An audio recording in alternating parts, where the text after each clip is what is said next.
Bonjour, ce qu'on va voir aujourd'hui, c'est la correction d'un contrôle de fin de chapitre, chapitre de géométrie de la classe de première d'enseignement de spécialité, chapitre sur le produit scalaire. Voilà. Donc c'est un contrôle qui passe en revue toutes les définitions possibles du produit scalaire, les propriétés, si vous voulez voir ça comme ça, du produit scalaire, avec la formule avec un cosinus, la formule avec des projections orthogonales, la formule avec des normes, la formule aussi analytique, c'est-à-dire avec les coordonnées. Le dernier exercice peut être un petit peu différent de ce que vous avez l'habitude de voir. Donc tant mieux, sautez dessus, essayez de vous entraîner justement pour voir si vous savez réagir quand il y a toute petite modification. Mais ça reste tout à fait faisable, il n'y a aucun souci là-dessus. On y va. Alors, dans ce premier exercice, on vous dit on considère la figure ci-contre dont l'unité est le côté du carreau. À l'aide de projection uniquement, calculer les produits scalaires suivants. Donc GH scalaire FA. Donc on va grossir un petit peu la figure. Donc GH scalaire FA, vous avez GH qui est ici, et vous avez FA qui est ici. Donc si on utilise des projections, donc c'est avec des projections orthogonales, eh bien on va projeter un vecteur sur la droite qui porte le deuxième vecteur. Donc ici, il est plus simple de projeter le vecteur GH sur la droite FA. Effectivement, puisque vous voyez ici avec les carreaux, je vais pouvoir me servir des angles droits des carreaux pour faire des projections orthogonales. Alors que si je décide de projeter le vecteur FA sur le vecteur ici, sur la droite GH, ça va être beaucoup plus compliqué parce que autant le point F semble être sur la droite GH, autant le point A pour le projeter, je n'ai pas de droite perpendiculaire, donc ça va être compliqué. Donc en fait, je vais dire que le vecteur GH se projette sur le vecteur AK. Donc ça veut dire que le produit scalaire GH scalaire FA est égal au produit scalaire AK scalaire FA. Donc en effet, j'utilise la formule du produit scalaire par projection orthogonale qui est que lorsque j'ai un vecteur ici, un vecteur AB, et que je veux faire le produit scalaire avec un vecteur CD, ce qui se passe, c'est qu'on projette le vecteur CD sur une droite qui serait dirigée par AB. On imagine ici, du coup, le vecteur projeté. Et ces deux vecteurs étant collinéaires, le produit scalaire va être le produit des normes si jamais ils sont de même sens, et l'opposé du produit des normes si jamais ils sont de sens contraire. Donc, quand vous voulez faire un produit scalaire, une méthode, c'est de projeter un vecteur sur le deuxième, et de regarder du coup le produit scalaire du vecteur avec le projeté. Ça donne le même résultat, c'est le même produit scalaire. Et donc maintenant, le truc, c'est qu'une fois que vous avez deux vecteurs qui sont collinéaires, ce qui n'était pas le cas au début, mais c'est le cas maintenant entre celui-là et le projeté, comme ils sont collinéaires, si jamais ils sont de même sens pour avoir le résultat du produit scalaire, il suffit de multiplier les normes entre elles. Et si jamais ils avaient été de sens contraire, par exemple comme ça, le projeté aurait donc été de sens contraire. Et donc, les deux vecteurs étant collinéaires mais de sens contraire, vous auriez dû multiplier les normes entre elles, mais rajouter un signe moins. Donc ici, sur la figure, on a on a dit AK scalaire FA. Les deux vecteurs sont de même sens, ils partent sur la gauche comme ça. Donc ça veut dire que je vais simplement multiplier les normes entre elles. Comme on m'a dit que l'unité c'était le côté du carreau, ça veut dire que FA a pour norme 3 et AK a pour norme 2. Donc ici, ce produit scalaire vaut le produit des normes. Alors pareil, on va se mettre d'accord. Le produit des normes, pour une norme de vecteur, on met une double barre. Et à l'intérieur, vous devez avoir le vecteur. On doit voir apparaître la flèche. Fois la norme du vecteur FA. Alors cela dit, quand vous avez la norme du vecteur, si jamais votre vecteur est noté avec 2 points, dans ce cas-là, vous pouvez dire que cela correspond à la distance entre les 2 points. Donc dans ce cas-là, vous enlevez les doubles barres, mais vous enlevez également la flèche du vecteur. Donc pareil, ici, on aurait pu noter ça comme ça. La petite difficulté, c'est que de temps en temps, vous avez des vecteurs qui sont notés avec des lettres, comme ça, comme un vecteur U. Et si vous parlez de la norme, vous ne pouvez pas dire que c'est égal à U en retirant la norme et la flèche. Ça ne fonctionne que quand vous avez un représentant avec des points. Voilà. Donc ça ne fonctionne pas. Attention, hop, on barre tout de suite.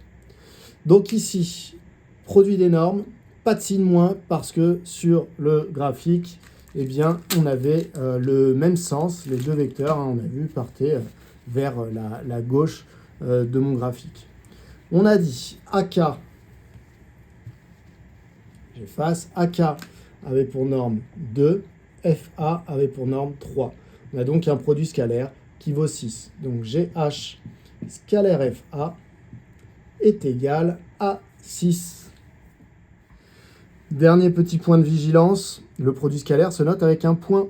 Il ne se note pas avec un fois, même si on dit que c'est un produit, il prend la notation de point. C'est obligatoire. Vous ne pouvez pas le remplacer par un multiplié et vous ne pouvez pas l'enlever. C'est vraiment obligatoire qu'il y ait ce point ici pour le produit scalaire.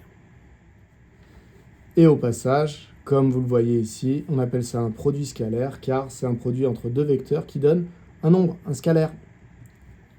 On passe au deuxième produit scalaire à calculer. Il s'agit ici de LC scalaire JE. On va reprendre ici la figure. On va repérer le point L, le point C. Donc LC et JE sont ici et là. Donc, le vecteur LC et le vecteur JE. Alors, on en voit un qui prend une première diagonale de carré et l'autre qui prend la deuxième diagonale de carré. Donc, ça veut dire quoi? Ça veut dire qu'en fait, mes vecteurs vont être orthogonaux. C'est-à-dire que, eh bien, finalement, si je trace les droites ici qui portent les vecteurs, donc la droite LC et la droite JE, ce sont des droites qui sont perpendiculaires. Alors, si jamais on veut vraiment projeter, on se rend compte que le vecteur LC se projette en le vecteur DD. C'est-à-dire qu'à la fois le point L et le point C se projettent orthogonalement au point D sur la droite JE. Donc en fait, le produit scalaire LC scalaire JE est égal au produit scalaire DD scalaire JE. Alors si toutefois vous donnez directement le résultat en disant que le produit scalaire vaut 0 parce que les vecteurs sont orthogonaux, c'est bien sûr correct et accepté. Alors ici, le vecteur DD, en fait, c'est le vecteur nul. Donc le vecteur nul scalaire JE, eh bien lorsque vous avez le vecteur nul dans un produit scalaire, vous savez qu'en fait sa norme va intervenir dans le calcul, quelle que soit la formule que vous utilisez, et que sa norme vaut 0. Donc on obtient un produit scalaire égal à 0. Vous pouvez aussi tout à fait dire ici que le produit scalaire directement vaut 0, car les vecteurs LC et JE sont orthogonaux.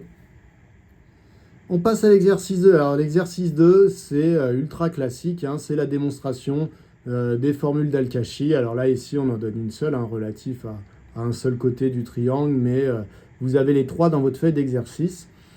Donc en fait, c'est exactement un exercice que vous pouvez considérer comme étant une question de cours. Voilà. Alors la formule, vous n'êtes peut-être pas censé la connaître par cœur. En revanche, ce que vous devez savoir faire, c'est la démontrer en prenant ça comme exercice. Toutefois, je vous conseille de la prendre par cœur. C'est une généralisation du théorème de Pythagore. Vous voyez ici, si l'angle BCA, alors ici c'est pas évident hein, du coup, mais si jamais cet angle était égal à 90 degrés, le cosinus s'annulerait. Donc tout ce terme ici serait égal à 0. On obtiendrait l'hypoténuse au carré est égale à la somme des carrés adjacents à l'angle droit. Voilà. Du coup, bah, c'est parti, on y va. Alors c'est parti, on part de C au carré. Alors vous voyez ici, C au carré, à quoi ça correspond? Eh bien, ça correspond en fait à la longueur AB au carré. Très bien. AB au carré, très bien. Ensuite, il faut que vous sachiez que quand vous avez une longueur au carré, eh bien en fait, c'est égal. On peut voir ça comme étant le produit scalaire du vecteur AB avec lui-même. Alors si ça ne vous semble pas évident, on répète pourquoi, c'est la même raison que tout à l'heure. Souvenez-vous, tout à l'heure, dans l'exercice 1, on a dit, quand j'ai deux vecteurs qui sont collinéaires, eh bien, en fait, s'ils sont de même sens, je multiplie leurs normes, ça me donne le produit scalaire, et s'ils sont de sens contraire, eh bien, je multiplie leurs normes, mais je rajoute un moins.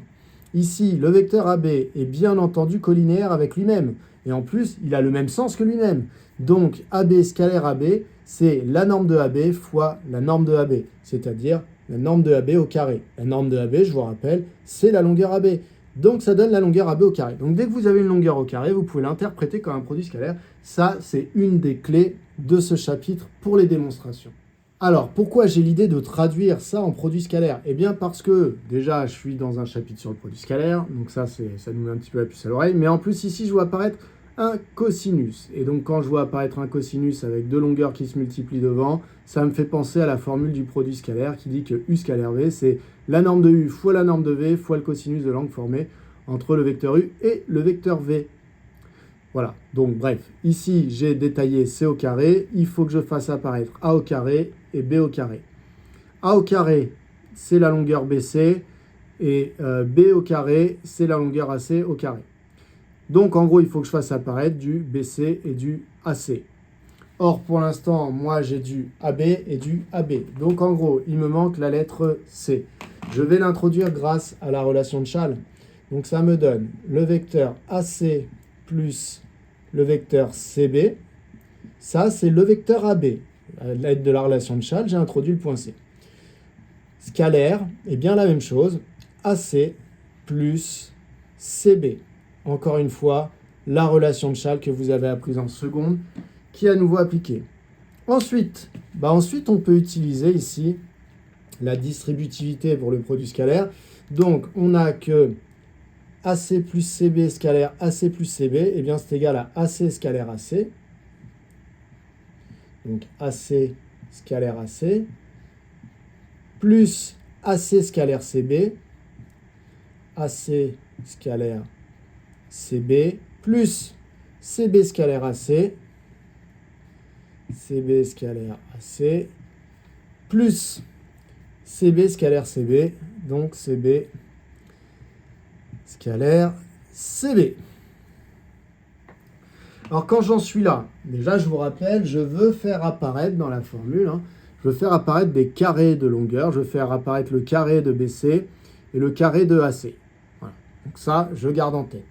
Et ici, j'observe que j'ai AC scalaire AC. Vous vous souvenez, comme tout à l'heure, AB scalaire AB, ça faisait AB au carré. Donc AC scalaire AC. AC et AC, c'est deux vecteurs qui sont collinéaires, forcément, c'est les mêmes, et de même sens. Donc, le produit scalaire est égal au produit de leur norme. Donc, c'est la norme de AC au carré, c'est-à-dire la longueur AC au carré. Donc, pour les mêmes raisons que de là à là c'est dans l'autre sens. Il y a aussi ici que je repère que j'ai CB au carré. Donc, ici, j'ai plus la longueur CB au carré. Là, je suis en bonne voie, j'ai refabriqué ce que je voulais tout à l'heure. Et là, je m'aperçois que j'ai quoi? J'ai AC scalaire CB et CB scalaire AC. Alors, il faut savoir que le produit scalaire ici est symétrique, c'est-à-dire que quand j'ai AC scalaire CB, c'est égal à CB scalaire AC. Du coup, je me retrouve avec deux fois AC scalaire CB, puisque j'ai deux fois le même produit scalaire.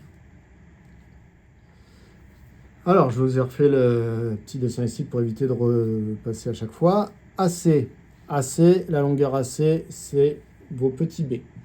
Donc ça donne petit b au carré. Ensuite, la longueur CB ici, CB, c'est là, c'est la longueur petit a. Donc je peux rajouter plus petit a au carré. Donc ça, c'est ce qui va ici. Et ensuite, j'ai deux fois le produit scalaire de AC scalaire CB. Alors quand on fait un produit scalaire et qu'on veut le traduire en cosinus d'un angle, ce qui est important, c'est que vos deux vecteurs ici, eh bien, si c'est possible, vous le faites démarrer par la même lettre. Pourquoi? Parce que pour désigner un angle, c'est plus facile de se représenter l'angle, par exemple CACB, donc CACB, vous voyez, on part bien de C à chaque fois, donc on a un mouvement qui est comme ça, on voit bien qu'on parle de cet angle-là, plutôt que ACCB. ACCB, vous voyez, vous avez AC qui est le vecteur comme ça, et CB qui est le vecteur comme ça. Donc pour se représenter l'angle, c'est assez compliqué. Il vaut mieux que vos deux vecteurs aient la même origine. Donc si vous en avez un qui a comme origine A et l'autre qui a comme origine C, ça va être assez compliqué de se le représenter, à moins de déplacer les vecteurs. Le mieux, c'est peut-être de transformer en deux vecteurs qui commencent par la même lettre. Pour ce faire, eh bien, vous allez être obligé de prendre l'opposé d'un des deux vecteurs. Alors ici, il vaut mieux prendre l'opposé de AC, comme ça démarre par C, l'autre démarrant aussi par C. Du coup, si je veux prendre l'opposé d'un vecteur, ça veut dire que ça va faire plus deux fois le vecteur moins CA scalaire CB. Ce terme-là, je vous rappelle, il est déjà ici. Du coup, ça donne B au carré plus A au carré. Et là, ici, quand vous avez un moins dans un des vecteurs du produit scalaire, eh bien vous pouvez passer le moins devant ici. Donc ça donne moins 2CA scalaire CB. Donc voilà, c'est encore une règle de calcul du produit scalaire. Quand vous avez un vecteur qui est multiplié par un réel, en fait, vous pouvez faire le produit scalaire du vecteur avec l'autre et multiplier le résultat par ce réel. Donc ici, le réel, c'était moins 1. Donc plutôt que de faire moins 1 fois CA scalaire CB, je peux faire moins CA scalaire CB. Ici, maintenant, je vais utiliser la formule du cours qui utilise le cosinus d'un angle, qui dit que U scalaire V, c'est égal à la norme de U fois la norme de V fois le cosinus de l'angle formé par les vecteurs U et V. Ça, c'est une formule qui vous servira énormément en physique notamment. Donc c'est parti, ça nous donne B au carré plus A au carré moins 2 fois, et donc là on y va, norme de U, donc nous c'est norme de CA. La norme de CA, je vous rappelle, c'est la longueur AC. La longueur AC, elle vaut petit b. Donc 2 fois petit b fois la norme de CB. La norme du vecteur CB, c'est la longueur CB, ça vaut petit a. Donc fois petit a, fois le cosinus. Et ici, vous avez l'angle CACB. Donc vous voyez, quand je fais ça avec mon stylo, je balaye bien cet angle ici. Donc c'est l'angle qui, dans votre énoncé, est noté BCA. Donc cosinus de BCA noté avec le petit chapeau ici. Voilà, donc ce n'est pas une notation d'angle orienté. Mais ça ne change pas grand-chose parce que de toute façon, vous êtes dans un cosinus. Donc que vous parcouriez l'angle comme ceci dans le sens trigo ou comme ceci dans le sens négatif, eh bien de toute façon, le cosinus sera le même. Parce que le cosinus étant une fonction qui est paire, le cosinus d'un angle et le cosinus de l'opposé de cet angle sont les mêmes. Donc ça ne change rien, on peut utiliser cette notation de chapeau qui ne précise pas dans quel sens a été parcouru l'angle. Au final, eh bien, on arrive exactement à ce qu'on voulait démontrer. On a donc fini cet exercice 2. On arrive à l'exercice 3. L'exercice 3, on a soit U et V deux vecteurs orthogonaux, tels que la norme de U vaut 2 et la norme de V vaut 3. Alors, l'information qui est extrêmement importante, c'est pas la seule, mais c'est que les vecteurs sont orthogonaux. Donc, je vous rappelle, des vecteurs orthogonaux, dans votre tête, tout de suite, il faut que ça résonne comme des vecteurs dont le produit scalaire est égal à 0. Donc ça, ce sera à retenir. On nous demande de donner la valeur de U plus V scalaire 2U moins V. Alors, donc là, c'est un exercice qui fait notamment intervenir les propriétés algébriques ici de notre produit scalaire. Donc, on a à nouveau la distributivité qui était dans les formules d'Al-Kashi, qu'on a utilisées pour démontrer la formule d'Al-Kashi. Donc ici, on va avoir U scalaire 2U. Donc ça fait U scalaire 2U. Je modifierai après les écritures. Hein. Plus U scalaire moins V, U scalaire moins V, plus V scalaire 2U, V scalaire 2U, plus V scalaire moins V, plus V scalaire moins V. Voilà. Alors, qu'est-ce qu'on fait de ça? Parce qu'on fait de ça pour les mêmes raisons que tout à l'heure. Souvenez-vous, j'avais moins AB, je crois, ou quelque chose comme ça, moins AC, je l'ai transformé en CA. On a dit quand il y a un coefficient qui multiplie un des vecteurs, en fait, ça multiplie le résultat du produit scalaire. Donc ça veut dire qu'ici, ça va faire en fait 2 fois U scalaire U. Mettre le 2 devant. Ici, c'est pareil avec le moins qui est ici, le moins 1 qui multiplie V. Donc ça va faire moins U scalaire V. Plus, ici, de même, 2 fois V scalaire U. Et enfin ici, moins V scalaire V. Alors, 2U scalaire U, je vous rappelle, je vous renvoie à l'exercice 2 sur les formules d'Al-Kashi, la première ligne dans la démonstration, c'est que quand j'ai un vecteur scalaire lui-même, eh bien ça donne sa norme au carré. Donc ça fait 2 fois la norme de U au carré. Alors attention, je vous rappelle, la norme de U au carré, elle ne se note pas U. Interdiction. Voilà. Donc ici, la notation de vecteur doit être entourée des doubles barres. Moins. Alors là, ici, on a U scalaire V. Je vous rappelle, dans l'énoncé, on nous a dit U et V sont des vecteurs orthogonaux. Les vecteurs sont orthogonaux si et seulement si leur produit scalaire vaut 0. Donc ça veut dire qu'ici, le produit scalaire vaut 0. plus 2 fois le produit scalaire de V avec U. Bon, c'est pareil, les deux vecteurs sont toujours orthogonaux, donc le produit scalaire vaut également 0. Moins V scalaire V, ce qui nous donne la norme de V au carré. Qu'est-ce que ça nous donne tout ça? Eh bien, dans l'énoncé, on nous disait que la norme de U valait 2. Donc, ça va nous faire 2 fois la norme de U au carré. Donc, la norme de U valant 2, donc ça fait 2 au carré. Moins 0 plus 2 fois 0, tout ça, ça s'annule, hein, ça vaut 0. Et donc, j'ai moins la norme de V au carré. La norme de V, l'énoncé me disait que ça valait 3. Donc, moins 3 au carré. Ce qui donne 2 fois 2 au carré, ça faisait 4. Donc, 2 fois 4, 8. Moins 3 au carré qui vaut 9. Donc, 8 moins 9. Le produit scalaire est en fait égal à moins 1. On arrive donc à l'exercice 4. L'exercice 4, du coup, c'est soit ABCD un parallélogramme, tel que AB vaut 3, AD vaut 4, et l'angle BAD vaut pi sur 3 radians. Voilà, donc vous avez la figure qui est représentée ici, hein, donc c'est exactement ça. Calculer le produit scalaire AD scalaire AB. Donc AD scalaire AB. On s'aperçoit qu'on connaît la longueur AD, on connaît la longueur AB, et on connaît la mesure de l'angle ici, BAB. Donc finalement, on peut utiliser la formule du produit scalaire qui utilise, le cosinus. Alors, cette formule du produit scalaire, donc c'est celle que j'avais marquée en bas de mon écran, là, ici, dans l'exercice précédent, c'est que U scalaire V, c'est égal à norme de U fois norme de V, fois le cosinus de l'angle formé par les vecteurs U et V. Donc ici, AD, ça nous donne la norme de AD, qu'on peut noter la longueur AD, je vous rappelle. Si vous voulez faire la flèche et les doubles barres, vous pouvez aussi. Fois la norme de AB, c'est-à-dire la longueur AB. Toujours pareil, vous pouvez noter avec la flèche et les doubles barres, ou simplement utiliser la notation de longueur. Fois le cosinus de l'angle formé par les deux vecteurs, ADAB. Donc l'angle ADAB, c'est l'angle qui est parcouru comme ceci. Donc c'est le cosinus, en fait, de pi sur 3. Donc si vous voulez, vous mettez un angle avec un chapeau. Hop, la notation chapeau qui est ici. Ça nous donne donc AD. L'énoncé nous disait AD vaut 4. Donc ça fait 4 fois AB. L'énoncé nous disait que ça valait 3. Fois le cosinus de l'angle. Et on nous avait dit qu'une mesure de l'angle, c'était pi sur 3 radians.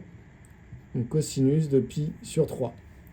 Après, c'est là qu'il faut bien connaître vos formules de trigonométrie, donc que vous avez vu dans le chapitre sur la trigonométrie. Lorsque vous voulez placer un angle de pi sur 3 à l'intérieur du cercle trigo, eh bien, il y avait la petite technique. Je vous conseille d'aller voir les vidéos que j'ai pu faire là-dessus si jamais vous ne savez toujours pas faire. Vous avez la petite technique qui est de se placer en 1/2 ici.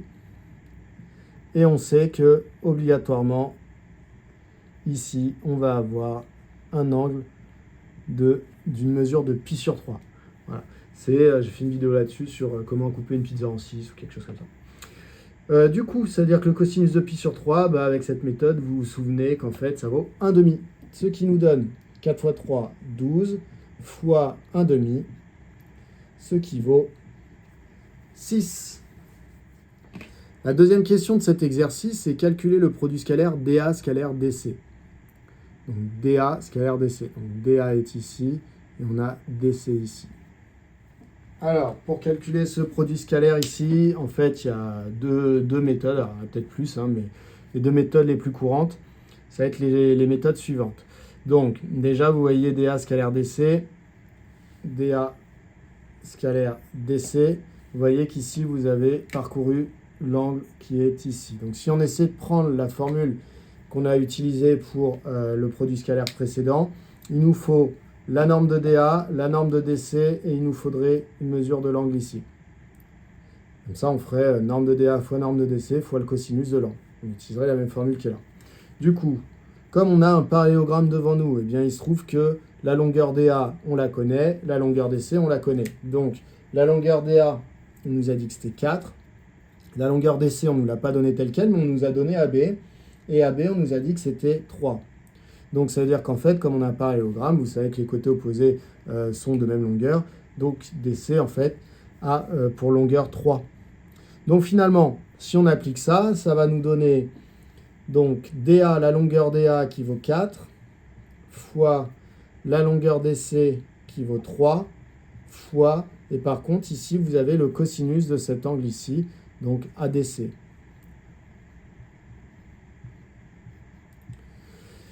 Bon, quelle est la mesure de cet angle? Alors là, pareil, vous pouvez utiliser la chose suivante qui dit que, en réalité, là, vous êtes dans un parallélogramme. Et donc, dans un parallélogramme, eh bien, la somme des angles, eh bien, ça doit faire 2π. Voilà. Dans un triangle, la somme des angles fait pi. Dans un parallélogramme, les angles sont égaux, enfin, la somme des angles est égale à 2π, comme en fait dans tous vos quadrilatères. Donc ici, on a pi sur 3 là, on va avoir pi sur 3 en face. Voilà, et du coup, ça veut dire qu'il nous reste 2π moins 2 fois pi sur 3 pour faire cet angle-là et celui-là. Et donc, vous allez calculer, ça va faire 4π sur 3, la somme des deux angles, et donc celui-là fera que la moitié de 2π sur 3. Autre manière de voir, vous voyez qu'ici, cet angle-là, vous pouvez le retrouver ici. Et donc, ça veut dire que comme là, vous avez un angle plat, eh bien, vous retirez à pi sur 3 qui est là, et vous allez trouver qu'ici, vous avez un angle de 2π sur 3. Voilà. Donc, finalement, ça vous donne 4 fois 3 fois le cosinus de 2π sur 3.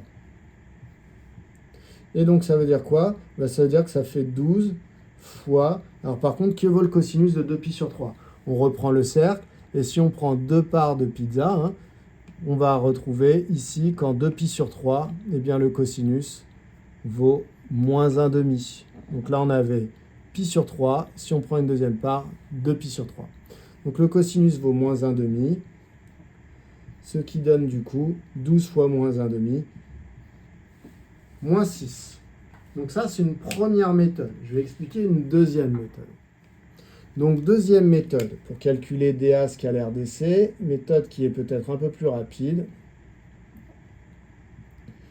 Alors déjà, c'est de se rendre compte que le vecteur DC est égal au vecteur AB. Donc ça veut dire que DA scalaire DC, c'est DA scalaire AB. Ensuite, c'est de se rendre compte que DA, en fait, c'est l'opposé de AD. Donc en fait, c'est égal à moins AD scalaire AB. Et il se trouve que AD scalaire AB, c'est ce que je viens d'effacer, c'est ce qu'on a calculé tout à l'heure, on avait vu que ça valait 6. Donc finalement, ce produit scalaire vaut moins 6, puisque juste avant, dans le petit 1, vous avez calculé AD scalaire AB, ça faisait 6, donc moins AD scalaire AB donne moins 6. Exercice 5. Un joueur de football doit frapper un coup de pied arrêté au point nommé G. Les poteaux des buts de l'équipe adverse sont représentés par les points E et F. Vous voyez, là, il y a la cage de but. On donne les valeurs suivantes. EF égale 7, GE égale 8, GF égale 13. Donc EF, c'est la largeur des buts, ça vaut 7. GE ici vaut 8 et GF vaut 13. Calculez le produit scalaire GE scalaire GF. Alors, GE scalaire GF. Donc GE scalaire GF. GE scalaire GF. Alors, le truc, c'est que qu'est-ce qu'on connaît là-dedans? En fait, on ne connaît pas d'angle.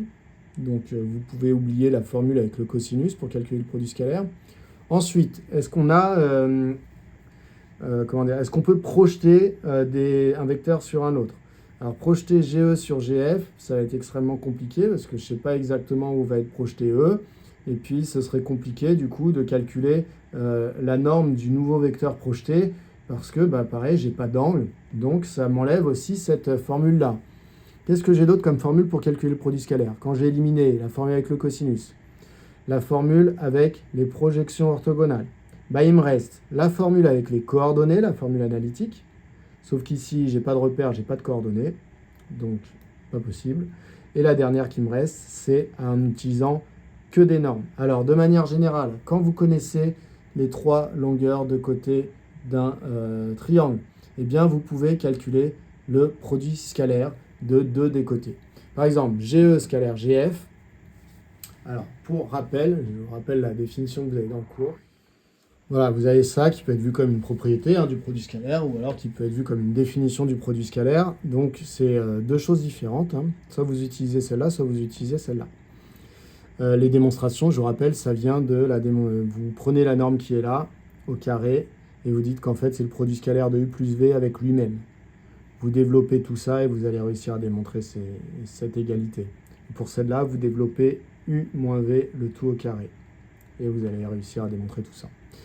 Je ne refais pas ça dans cette vidéo, c'est pas le moment. Donc je dois utiliser soit celle-là, soit celle-là. Comment savoir laquelle des deux? Et dans le doute, vous tentez. Vous tentez, si vous arrivez à vous en sortir, c'est que c'était la bonne. Alors ici, là je vois que les deux vecteurs commencent par une même lettre. Donc mes deux vecteurs, il faut savoir qu'ils vont soit se retrouver avec une addition, soit se retrouver avec une soustraction. Cette méthode consiste en le fait que la somme, il va falloir que je la remplace par un des vecteurs de ma figure. Alors, je vous rappelle que ce que j'ai moi, c'est un triangle GEF. Et que ce que je connais, c'est les longueurs qui sont là. Donc finalement, je vais avoir U plus V, donc je vais avoir GE plus GF qui va apparaître si j'utilise celle-là. Alors le vecteur GE plus GF, en fait, je ne le connais pas sur la figure. Donc ça va être difficile de trouver sa norme pour la mettre au carré. Par contre, ici, je vois que je peux utiliser une formule avec U moins V. L'avantage de U moins V, c'est que ça me ferait GE moins GF à l'intérieur de la norme ici. Et GE moins GF, je sais que quand j'ai un moins devant un vecteur, en fait, ça donne son opposé. Donc ça fait GE plus FG. Et du coup, là, en fait, j'ai un vecteur qui termine par une lettre et le suivant qui commence par cette lettre. Donc en fait, si je l'écris dans le bon ordre, ça fait FG plus GE. Et je me rends compte que par la relation de Schall, ça donne le vecteur FE. Et le vecteur FE, je connais sa norme ici. Donc ça veut dire que si j'utilise cette formule-là, je vais pouvoir faire apparaître le vecteur FE ici, ce qui n'était pas possible là, puisque là, étant un plus, je ne pouvais pas utiliser la relation de Schall.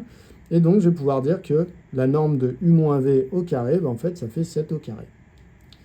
On y va, donc ça donne 1 demi de norme de U au carré. Donc moi, ça fait norme de GE au carré. Ça veut dire la distance GE au carré, plus norme du deuxième vecteur au carré, donc norme de GF, c'est-à-dire la longueur GF, au carré, moins la norme. Alors là, par contre, il va falloir que j'étaye un petit peu pour que le correcteur il comprenne quelque chose à ce que j'ai fait.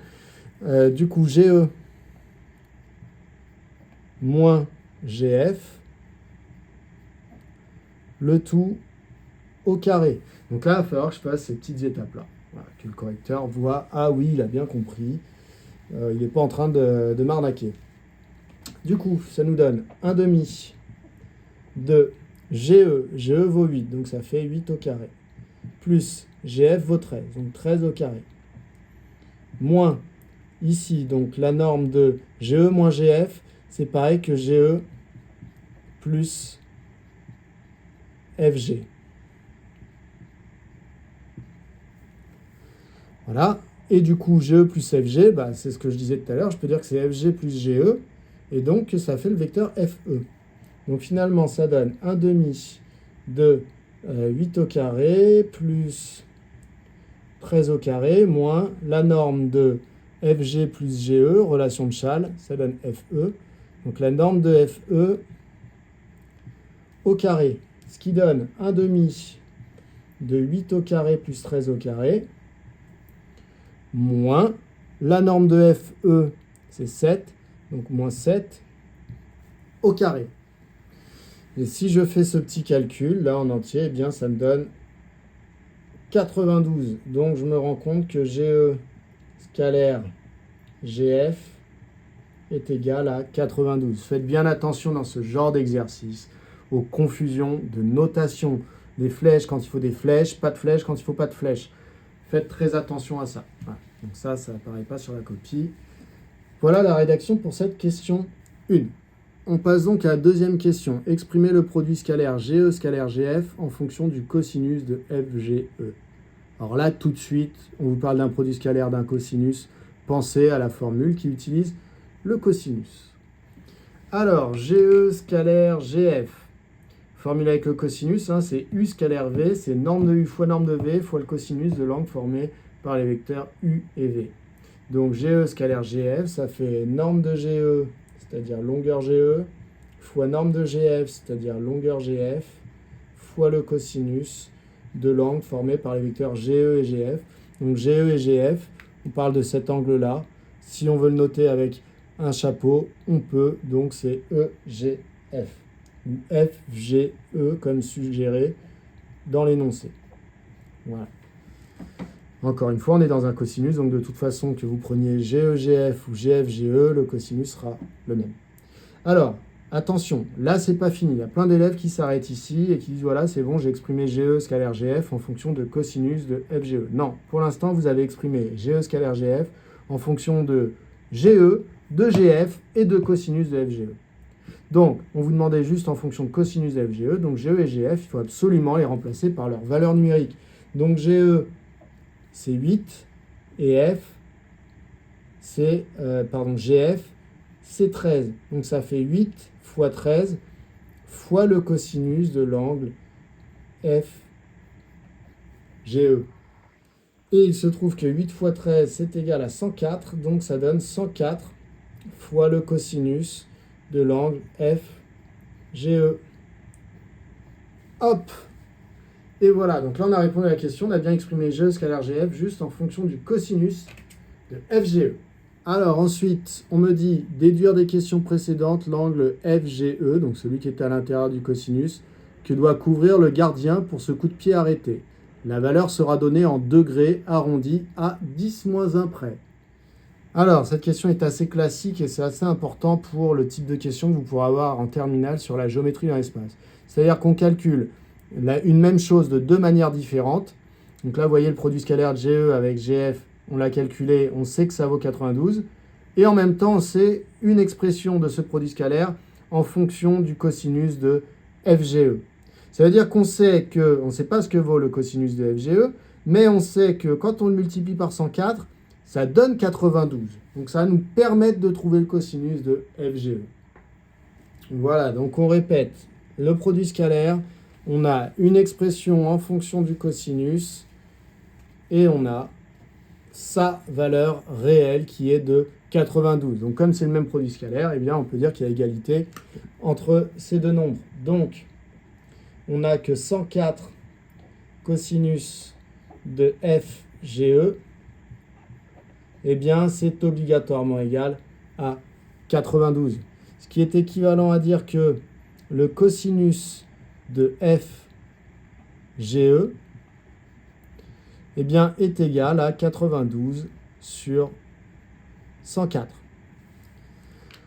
Voilà. Donc, ça veut dire que je peux retrouver l'angle grâce à ma calculatrice avec la fonction soit arc cosinus, soit cos moins 1. Hein, c'est la même fonction. Donc, ça veut dire qu'en fait, l'angle, je vais dire qu'une de ces mesures est le cosinus moins 1 de 92 sur 104. Ou le arc cosinus de 92 sur 104. Alors par contre, j'attire votre attention sur le fait que la réponse a été demandée en degrés arrondis à 10-1 près, donc à un chiffre après la virgule. Faites attention à bien vérifier que votre calculatrice est réglée en degrés et non en radians. Sinon, vous allez vous tromper. Elle va vous donner une mesure d'angle en radians et non en degrés. Vous ne trouverez donc pas la bonne réponse. Alors avec la calculatrice, eh bien, vous trouvez une valeur de environ 27, et donc là, les chiffres d'après, c'est 7, 9, 5, 7, 7, 2, 5. Bon, on vous a demandé d'arrondir à 10-1 près, c'est-à-dire à un chiffre après la virgule. Donc, il faut savoir si c'est plus proche de 27,7 ou de 27,8. On regarde le chiffre d'après étant un 9. Et bien, en réalité, on est plus proche de 27,8 degrés. Voilà pour cet exercice 5. On passe au dernier exercice. Dernier exercice 6, exercice un petit peu original. Soit f, la fonction définie pour tout réel x par f de x est égale à 0,5x au carré moins 2x plus 6. Dans le repère orthonormé OIJ, qui est ici, on note CF, la courbe représentative de f, la courbe qui est tracée en vert, A, B et C, les points de coordonnées A, donc moins 2, 4, B, 5, 1, et C, 4, 4. Calculez les coordonnées du vecteur BC. Alors, pour calculer les coordonnées d'un vecteur, quand vous connaissez les coordonnées de chacun des deux points, eh bien, il faut prendre les coordonnées de l'extrémité moins les coordonnées de l'origine. Donc, les coordonnées de C, l'énoncé nous disait que c'était 4, 4. Et on retire les coordonnées de B qui sont égales à 5, 1. Donc, pareil, c'est l'énoncé qui nous dit ça. Donc, finalement, ça veut dire que BC a pour coordonnées moins 1. Et 4 moins 1, ça fait 3. Donc, moins 1, 3. Vous pouvez regarder sur la figure si ça vous semble cohérent. Ça a l'air, pour aller de B à C, moins 1 en abscisse, 3 en ordonnée, ça a l'air correct. Pour la question 2, on nous dit soit x un nombre réel, et D le point de la courbe CF qui a pour abscisse petit x. Exprimez les coordonnées du vecteur AD en fonction de x. Alors, si on refait grossièrement le graphique comme ça, on nous dit que D, on a x qui est un nombre réel, donc ça peut être n'importe quelle abscisse. On nous dit que D, c'est le point de la courbe CF qui a pour abscisse x. Voilà. Donc D, par exemple, est là. Pourquoi pas. D, et on me dit qu'il a pour abscisse x. On me demande de calculer les coordonnées du vecteur AD et de les exprimer en fonction de x. Alors, AD, on prend la même manière de calculer que pour BC, donc ça va être les coordonnées de D moins les coordonnées de A. Alors, les coordonnées de A, c'est facile, elles sont données dans l'énoncé. On nous a dit que c'était moins 2, 4. Donc, je vais avoir moins 2 et je vais avoir moins 4. Il me reste juste à remplir ici les coordonnées de D. L'abscisse de D, on a dit que c'était x. Très bien. Est-ce que j'ai le droit de garder x dans mon résultat final? Oui, puisqu'on m'a dit en fonction de x. Très bien. L'ordonnée. Alors, il y a des élèves qui mettent que l'ordonnée, c'est y de D. Alors, très bien, c'est y de D si vous voulez, sauf que y de D, ce n'est pas exprimé en fonction de x. Donc, il faut trouver autre chose. Il se trouve que le point D est sur la courbe représentative de la fonction f. Ça veut dire quoi? Comme n'importe quel point qui est sur la courbe représentative de la fonction f, ça veut dire qu'à une abscisse donnée, l'ordonnée du point, c'est tout simplement l'image de l'abscisse. Donc ça veut dire que le yd, c'est l'image de x par la fonction f, puisque d est sur la courbe représentative de f. Voilà, toute l'astuce est ici. Donc ça vous donne f de x moins 4.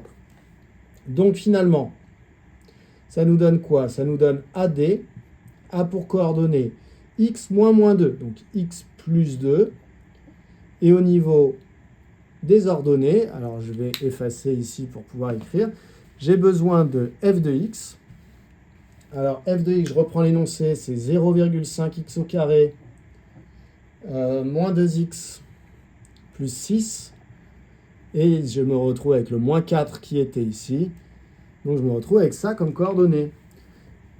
On termine. Donc ça veut dire que le vecteur AD a pour coordonnées x plus 2 et 0,5x au carré moins 2x et 6 moins 4, donc plus 2. Voilà pour les coordonnées du vecteur AD dans le repère OIJ. On peut passer à la question suivante parce que là, j'ai bien exprimé en fonction de x. Voilà. Quand on vous dit en fonction de, faites attention à avoir que cette lettre dans votre réponse. Question 2b. Montrez qu'il existe exactement deux valeurs de x telles que les vecteurs AD et BC soient orthogonaux. On déterminera les valeurs de x. Alors, effectivement, ici, vous avez BC et vous avez D qui est sur la courbe représentative de F. Et on vous parle du vecteur AD et du vecteur BC. Et on veut montrer qu'il y a deux points D possibles sur la courbe pour que AD soit orthogonal à BC. Alors effectivement, pour qu'il soit orthogonal, il faut qu'il y ait l'idée de cet angle droit. Donc en fait, ça obligerait, vous voyez, à tracer ici une droite qui passe par A et qui est perpendiculaire à la droite BC. Et on verrait que cette droite coupe la courbe CF en deux points. Ça va être les deux positions du point D. Voilà, donc en fait, il faut que je trouve ici deux points D qui vont faire que on a ici un angle droit. Donc, il va y avoir un point par là, un point par là. Donc, il va falloir que je trouve les coordonnées de ces deux points. Alors, ce qui va faire que je vais pouvoir identifier ces deux points, c'est qu'on m'a dit que AD et BC devaient être orthogonaux. Donc, pour moi, deux vecteurs orthogonaux, la caractérisation par le produit scalaire, c'est que leur produit scalaire vaut 0. Alors, pourquoi je pense à ça? Parce que là, je vois que j'ai les coordonnées du vecteur BC, j'ai les coordonnées du vecteur AD. Je vais donc pouvoir calculer le produit scalaire BC scalaire AD, grâce à la formule analytique que je n'ai pas encore utilisée dans ce contrôle. On y va. Alors, on retient bien, avant que j'efface, que BC avait pour coordonnées -1, 3. Alors, je m'intéresse à la traduction de AD scalaire BC égale 0. Je vous rappelle, quand vous avez deux vecteurs, un vecteur U de coordonnées x, y et un vecteur V de coordonnées x', y', eh bien, le produit scalaire U scalaire V, si le repère est orthonormé, eh bien, c'est égal à xx' plus y'. Encore une fois, il faut absolument que le repère soit orthonormé. Sinon, cette définition ne fonctionne pas. Vous pourrez toujours faire ce calcul, mais il ne représentera pas la valeur du produit scalaire. Donc ici, il faut peut-être que je le précise d'ailleurs. Donc je vais dire le repère OIJ est orthonormé. Donc AD scalaire BC sera égal à 0 si et seulement si je peux faire cette petite formule avec les coordonnées de AD et les coordonnées de BC. Donc xx', donc c'est le produit des abscisses. Donc AD a pour abscisse x plus 2. Donc x plus 2 fois... Je vous rappelle que l'abscisse de BC, c'est -1. BC, je vous rappelle, les coordonnées, c'était -1, 3. Donc, fois -1, plus le produit des ordonnées. Donc, l'ordonnée de AD, c'est 0,5 x au carré moins 2x plus 2, fois l'ordonnée de BC. Je vous rappelle, BC, les coordonnées, c'est -1, 3. Donc, l'ordonnée, c'est 3. Donc, voilà. Dire que ce produit scalaire vaut 0, c'est équivalent à dire que ce petit calcul vaut 0 puisque le repère est orthonormé. Donc on va continuer. Le but, je vous rappelle, c'est de trouver les x qui conviennent. Donc là, on commence à se diriger, vous voyez, vers une équation du second degré. Donc on va y aller tranquillement. On va développer. Donc x plus 2 fois -1, donc ça fait -x moins 2. Ici, plus 0,5x au carré fois 3, donc plus 1,5x au carré. Ensuite, moins 2x fois 3, donc moins 6x. Et ensuite 2 fois 3, donc plus 6. Si je réduis tout ça, donc ça fait 1,5x au carré. Ensuite, au niveau des x, il y a -1x, et là il y en a -6, donc ça fait -7x. Là, pour les constantes, j'ai -2 plus 6, donc plus 4, égale 0. Voilà. Donc dire que le produit scalaire vaut 0, c'est équivalent à dire que x vérifie cette équation. C'est une équation du second degré à coefficient réel ici. Je vais être capable d'appliquer les théories du tout premier chapitre de l'année de première avec le discriminant, etc. Donc cette équation est du second degré avec a qui vaut 1,5, b qui vaut -7 et c qui vaut 4. Le discriminant delta vaut b carré moins 4ac. B carré moins 4ac. Ce qui veut dire que ça fait -7 au carré moins 4 fois 1,5. Je ne sais pas pourquoi je mets des parenthèses. Hop, fois C, donc fois 4. Ce qui nous donne ici, cette fois c'est 49. 49 moins 4 fois 4, 16. 16 fois 1,5. Donc il faut prendre 16 plus 8, ça fait 24. Donc 49 moins 24, ça fait 25. Donc on a un discriminant qui est strictement positif, ce qui veut dire que le polynôme ici va avoir deux racines, et donc l'équation va avoir deux solutions. Donc cette équation a deux solutions réelles distinctes, qui vont être, donc je vais les calculer, x1, x2. Alors x1, c'est moins b moins racine de delta sur 2a. Donc, si on applique avec les valeurs ici, donc ça fait -7, moins racine de 25 sur 2 fois 1,5. C'est-à-dire, -7, ça fait 7. Racine de 25, c'est 5. Donc, ça fait 7 moins 5, ça fait -2. 2 fois 1,5, ça fait 3, donc ça fait moins 2 tiers. Et si je calcule x2 qui vaut moins b plus la racine carrée de delta sur 2a, bien je vais me retrouver avec du coup la même formule que là, mais avec un plus ici. Hein. Donc ça va faire moins 7, donc ça va faire 7. 7 plus 5 cette fois-ci. 7 plus 5, ça fait 12. 12 divisé par 3, 4. Donc finalement, il y a deux valeurs de x pour lesquelles le polynôme qui est ici vaut 0. Donc il y a deux solutions de cette équation. Et donc, ça veut dire qu'il y a deux valeurs de x pour lesquelles eh bien, AD scalaire BC vaut 0. Donc il y a deux abscisses possibles pour le point D. J'ai qu'à un tout petit peu le tableau pour avoir ici la phrase réponse. Donc il existe exactement deux valeurs de x telles que AD et BC soient orthogonaux. On arrive à 2C. Déterminer les coordonnées des points D de la courbe CF telles que les droites AD et BC soient perpendiculaires. Donc, on a déjà un petit peu répondu à cette question avant. Donc, les droites AD et BC, alors faites bien attention encore aux notations. Les droites, c'est avec des parenthèses autour. Vous voyez, dans ce chapitre, c'est extrêmement important d'être très très précis sur les notations. Sinon, ça montre tout simplement qu'en fait, vous n'avez pas compris les différents concepts, que pour vous, vous mélangez un petit peu tout. Donc, les droites AD et BC sont perpendiculaires si et seulement si les vecteurs AD et BC sont orthogonaux. Or, on a vu que les vecteurs étaient orthogonaux si et seulement si le point D avait comme abscisse 4 ou moins 2 tiers. Donc, or, AD scalaire BC est égal à 0 si et seulement si x vaut moins 2 tiers ou x égale 4. Et donc, ça va me permettre de calculer les coordonnées des deux points D.